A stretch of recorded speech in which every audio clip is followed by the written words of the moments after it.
Section 2.6, the chain rule. All right. Basically, I'm going to use this form. You have the formal definition of it in your notes and so forth.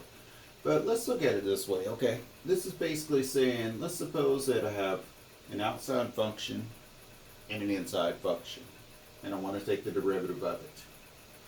So what I do is I say derivative of the outside at the inside times the derivative of the inside, okay? Again, what is it? Derivative of the outside at the inside times derivative of the inside. All right, so how does that come into play? Well, let's look at our first example. Find dy over dx, and then for part A, we have y is equal to 2x cubed plus 4 to the fifth, okay? Now, if I just had this, like y is equal to 2x cubed plus 4 squared, I could just square this out and take the derivative of each term. But whenever you get something like to the fifth, to the sixth, to the 20th, or whatever, you really don't want to multiply that out 5 times, 20 times, or whatever it is, okay? So here's where we're going to use the chain rule. We're going to look at the inside function as 2x cubed plus 4, and the outside function is something being raised to the fifth. Again, inside function 2x cubed plus 4, outside something being raised to the fifth. So if I go to take the derivative here, dy over dx, what I'm going to do is take the derivative of the outside. So what's the derivative of the outside? What is the derivative of something raised to the fifth? It is 5 times that something raised to the fourth, right? Do y'all agree that's the derivative of the outside? So derivative of the outside at the inside, so just bring down the inside, 2x cubed plus 4 times the derivative of the inside. So I'm going to write this. I'm going to write this notation saying I'm going to take the derivative of the inside part. 2x cubed plus 4. Again, derivative of the outside was here. At the inside times the derivative of the inside.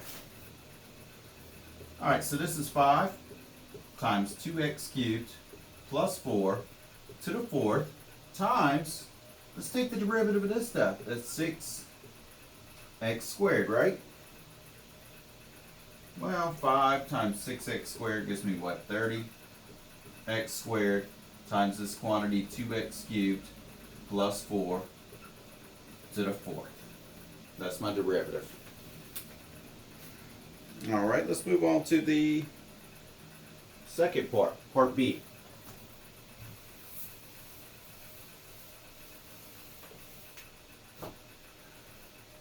Part B, we're going to have y is equal to the square root of x cubed minus x plus 1.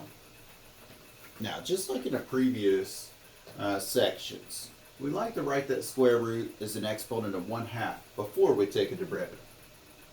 So we're going to have y is equal to x cubed minus x plus 1 to the 1/2.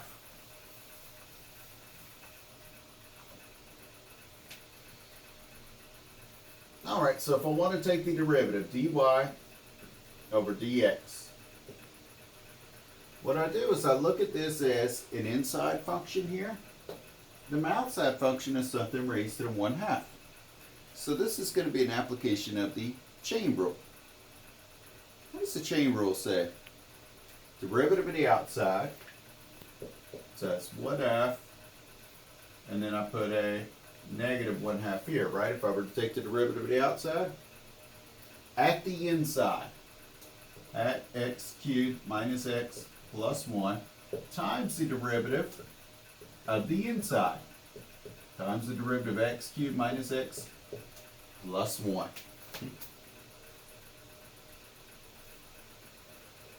So right here I could say this is 1/2 times, in this part I could call 1 over x cubed minus x plus 1 to the positive 1/2 if I bring it to a denominator. Now let's take the derivative of this stuff. That's going to be 3x squared minus 1. Now let's multiply. 1 times 1 times 3x squared minus 1 is 3x squared minus 1 up top.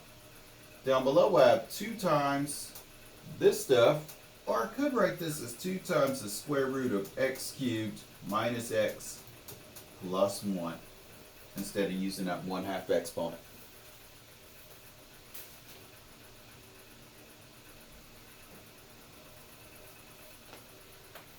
How about part C? Part C, we're going to have y is equal to the sine of 3x squared like this. Alright, let's see. If I look at this, I have an inside function of 3x squared, an outside function of sine. So I'm going to use the chain rule. I'm going to say dy over dx is equal to, what's your outside function? Your sine, right? So what's the derivative of the outside? Cosine.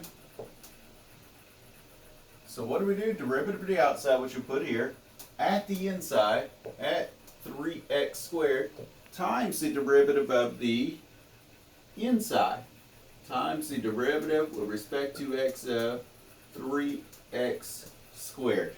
And I just stepped in some water somehow. Anyway. Alright, so this gives me cosine of 3x squared times the derivative of this, which is 6x. Alright, so I can do a rewrite. I can say that 6x times the cosine of 3x squared. There we go. But wait, I got a question now. How come then we didn't have to do the chain rule whenever I was told to take the derivative of this? Well, let's see why. Because technically I have an inside and I have an outside, right? So let's take the derivative of this, dy over dx. What's the derivative of the outside? Negative sign. At the inside, at x, times the derivative of what? The inside. Well, that's negative sine of x.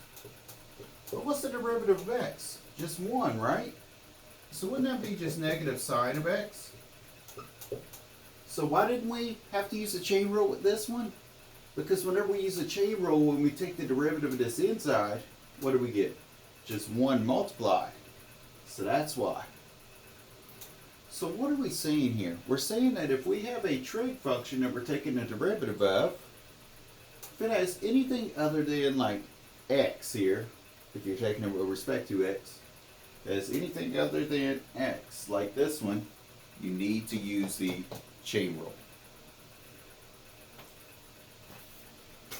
Alright, let's continue. How about, let's see, that was C. How about D?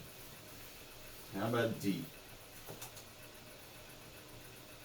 D, you have y is equal to the cosine of the square root of x. Now let me ask you this. Is this argument anything other than x? Yes, it's the square root of x, right? So I'm going to have to use the chain rule here. Let me do a rewrite first. Let me call this y is equal to the cosine of x to the 1/2, like that. Alright, outside function is cosine, inside is x to the 1/2. So whenever we're going to take the derivative with respect to x here, what are we going to have? Derivative of the outside is what? Negative sine. At the inside, at x to the 1/2 times the derivative at the inside.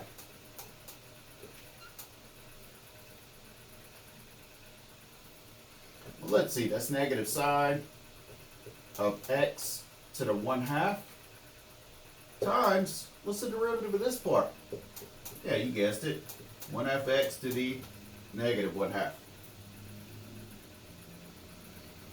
Well, let's see, that's going to give me negative sine this part I can convert back to square root of x if I wanted to, times this part I can say that's 1 over 2 times x to the positive 1/2.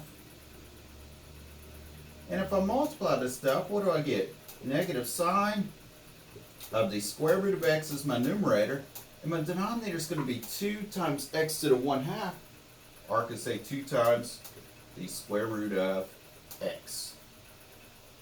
Now, if you left those to the 1/2 exponent instead of square roots of x, that's fine as well.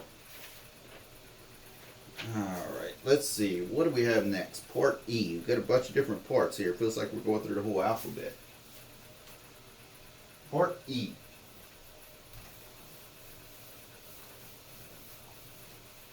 Part E. So we have y is equal to 4 times the cosine of x to the 5th. Change markers here. This one's getting a little dull. Alright, what do I have here?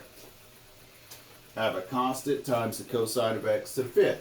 Well, I'm going to do a rewrite. I'm going to say, okay, this is 4 times the cosine of x all raised to the 5th is really what this part means, okay? Now, if I write it this way, it's a little easier to see that I have an inside function here, cosine of x, and my outside function is something raised to the 5th. So if I want to take my derivative of y with respect to x, that's equal to 4 times, because remember that's just a constant times the function, so you can basically factor the constant out, right? And then take the derivative of the function. So how do I take the derivative of this function? Derivative of the outside, what is that going to be? That's going to be 5 times something raised to the 4th, right? So that was derivative of the outside at the inside, at the cosine of x, times the derivative of the inside, times the derivative of cosine of x. Well, 4 times 5 is 20. This I can write as cosine of x to the 4th, just drop it down in other words. This right here, derivative of cosine is negative sine of x. Well, what's a positive times a positive times a negative? That would be negative 20 cosine of x to the 4th times the sine of x. Now, this is how you're going to have to put this in Wiley. Regular pencil and paper, you could write this, cosine of x to the 4th like that, sine of x if you wanted to. But for some reason, Wiley doesn't like this at all, so put it that way.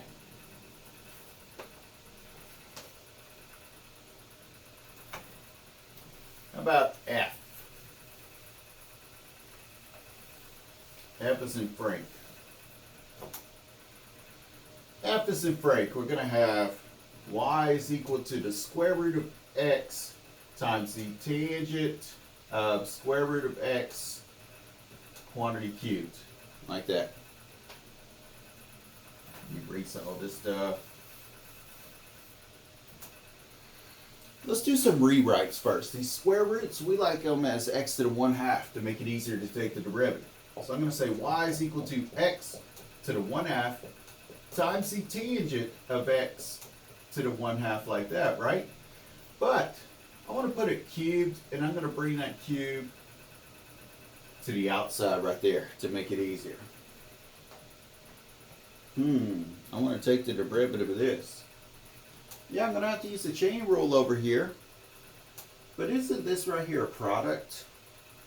So I have to use a product rule first. So we're going to have product rules and chain rules, right? But let's use the product rule first because these are being multiplied.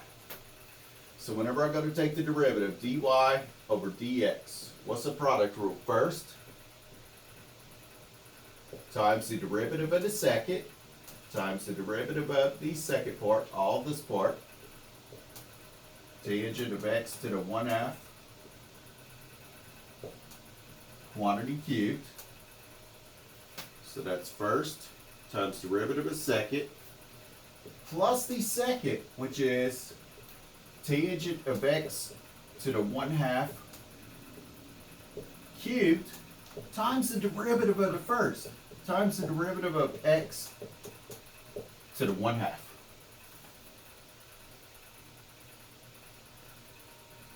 Wouldn't be a bad idea. Pause the video right now. Make sure it makes sense. First times the derivative of second plus second times derivative of first. Alright, so x to the 1/2 just comes down, right? How about the derivative of this big mess right here? Well, start out by saying, okay, the outside, look at the far outside. The far outside is something being raised to the third, right? So the derivative of that is going to be 3 times something raised to the second, right? So I just took the derivative of the outside. Now I need to bring down the inside. So right now I have derivative of the outside. At the inside, I still need times the derivative of the inside. So times the derivative of this inside part. Tangent of x to the 1/2.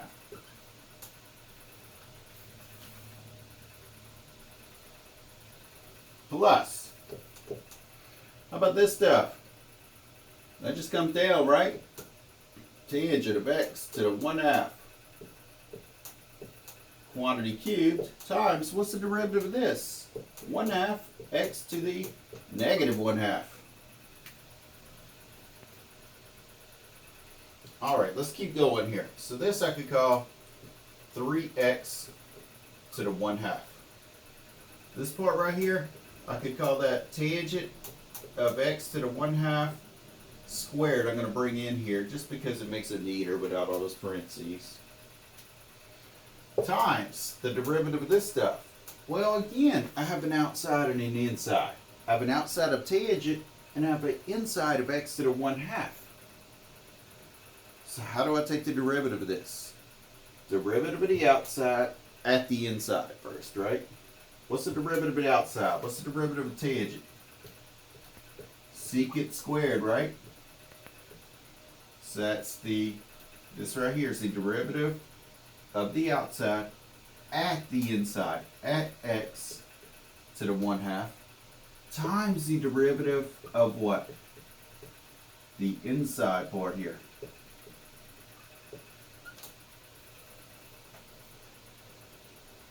Let's bring this stuff down here. I'm going to say plus the tangent of x to the 1/2 like this, cubed, it makes it a little neater to write, times this part I could call 1/2 times 1 over x to the positive 1/2, right? Alright, so this is 3. And to make this a little neater, could I call that the square root of x instead of x to the 1/2? Over here I could call that the tangent of the square root of x again, squared, times secant of square root of x, I could say here, squared, times the derivative of this stuff. What's the derivative of that stuff? That's 1/2 x to the negative 1/2, right? How about the end part? Plus, I'm going to say that's the tangent of the square root of x cubed over 2 times the square root of x.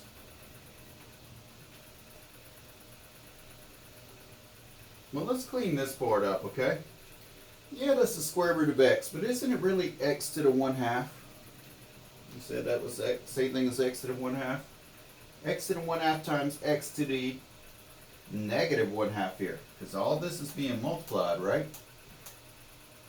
Maybe, let me do this. Let me just go ahead and rearrange stuff before I do that. Alright, so let me say, okay, 1/2 times 3. 1/2 times 3 gives me 3/2, right? This is really what? That's really x to the 1/2 here, right? Let's bring this piece right here, this factor, next to it, x to the negative 1/2. Then we have the tangent of the square root of x, tangent of the square root of x squared, times the secant of square root of x squared, plus that other stuff. Plus tangent square root of x cubed over 2 square roots of x. Alright, now what happens here?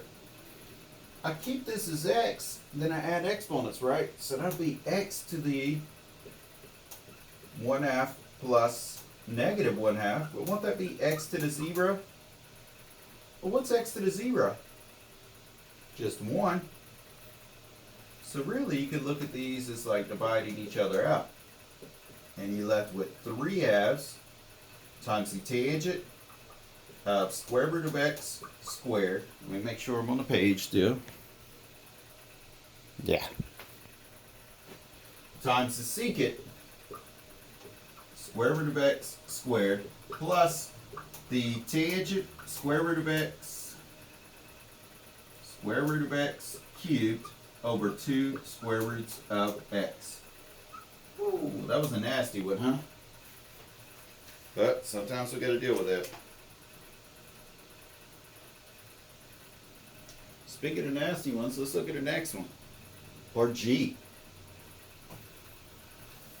Part G.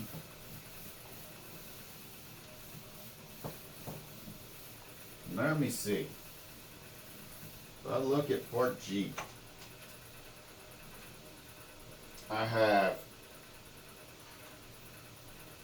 y is equal to cosine of x over x plus 5, all raised to the 5th. All raised to the 5th.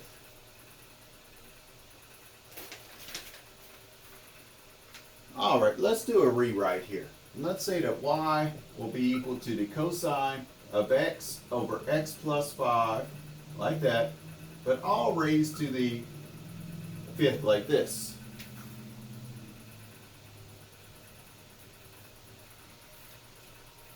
Alright, so look at your 4 outside here, okay? Your 4 outside would be something raised to the 5th, right? So I'm going to treat that as the outside, so quantity to the 5th. I'm going to treat the first inside as the cosine, okay? Or the cosine in this, I should say. So if I want to take the derivative with respect to x, I'm going to say derivative of the outside is 5 times that parenthesis to the 4th, right? It's derivative of the outside at the inside, at cosine of x over x plus 5 times the derivative of the inside. So times the derivative of all this stuff. Cosine of x over x plus 5.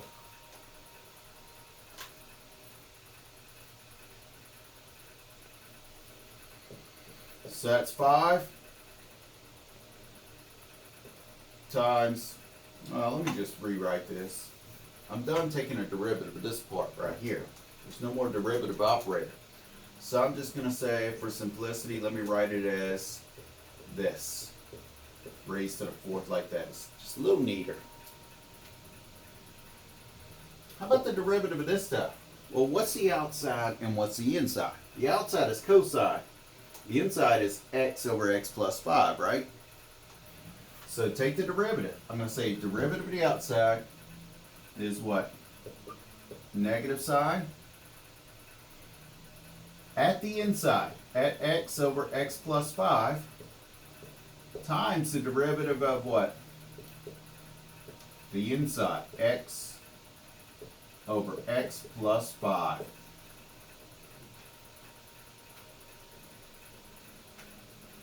Well, let's see, that's a negative being multiplied by a positive, so that's going to be negative 5 cosine of x over x plus 5 to the 4th times the sine of x over x plus 5 times, how do I take the derivative of this part now? That's going to be the what? Quotient rule. Quotient rule says what? Denominator times the derivative of the numerator minus the numerator times the derivative of my denominator all over my denominator what? Squared.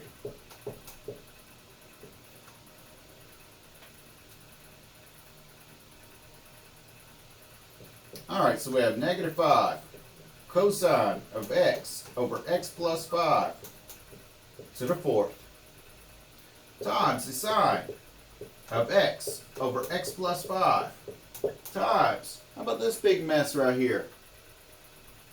Well, that's going to be x plus 5 times 1 minus x times 1 over x plus 5 squared, right?